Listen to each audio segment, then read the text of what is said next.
श्री स्वामी समर्थ. नमस्कार. आज आपण त्रिपुरारी पौर्णिमा किंवा यालाच आपण देव दीपावली असेही म्हणतो याबद्दलची संपूर्ण माहिती, वाती कशा जाळाव्यात, किती वाती जाळाव्यात व त्या कशा जाळाव्यात, त्रिपुरारी पौर्णिमेचे महत्व आणि कथा, वाती कुठे जाळाव्यात आणि कुठली सेवा करावी, या सर्वांची माहिती मिळवण्यासाठी व्हिडिओ कृपया संपूर्ण बघावा. चॅनलवर आपण नवीन असाल तर कृपया चॅनलला सबस्क्राईब करावे आणि जास्तीत जास्त सर्वांनी हा व्हिडिओ शेअर, लाईक आणि कमेंट करावी. चला तर आपण आपल्या व्हिडिओची सुरुवात करूया. त्रिपुर नावाचा एक दैत्य होता. तो ब्रह्मदेवाची आराधना करत असे. सर्व देवांनी त्याच्या आराधनेत व्यत्यय आणायचा प्रयत्न केला, परंतु त्याने ब्रह्मदेवाला संतुष्ट केले. तेव्हा ब्रह्मदेवाने त्यास वर मागण्यास सांगितले. त्रिपुराने मला अमरत्व प्राप्त व्हावे असा वर मागितला. ब्रह्मदेवाने त्याला वर देताच त्याने सर्व देवांना सतावण्यास सुरुवात केली. सर्व देव त्रिपुरासमोर हताश झाले. भगवान श्री हरी विष्णूंनाही त्रिपुराने प्रतिकार केला. शेवटी भगवान शिवशंकरांनी 3 दिवस त्रिपुरासुराबरोबर युद्ध केले. ह्या युद्धामध्ये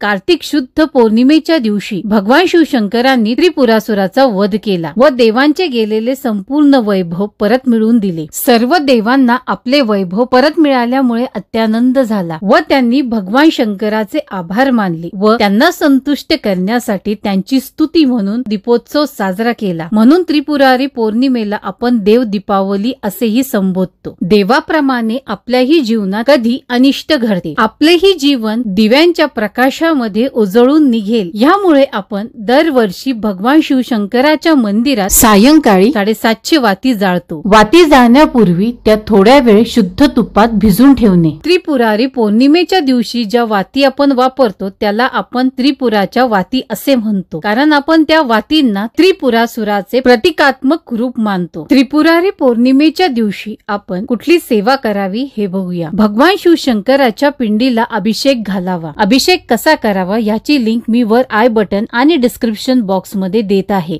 कृपया चेक करावे. अभिषेक संपन्न झाल्यावर आणि वाती जाळल्यानंतर जी राख राहते त्याला आपण भस्म देखील म्हणतो. हा भस्म आपण शंकराच्या पिंडीला लावावा, कारण शिवाला भस्म अतिप्रिय आहे. त्रिपुराच्या या वाती लावणे हे त्रिपुरासुराचे प्रतिकात्मक पेटवलेली चिता आहे असे मानले जाते. वाती जळल्यावर राहिलेला भस्म हा शिवपिंडीला लावण्यात येतो. त्रिपुरारी पौर्णिमेच्या दिवशी 7:30 वाती जाळाव्यात. जर आपल्याकडे 250 वातींचा बंडल मिळत असेल तर 3 बंडल घेऊन 250 असे सर्व मिळून 750 वाती कराव्यात आणि मग वाती जाळून घ्याव्यात.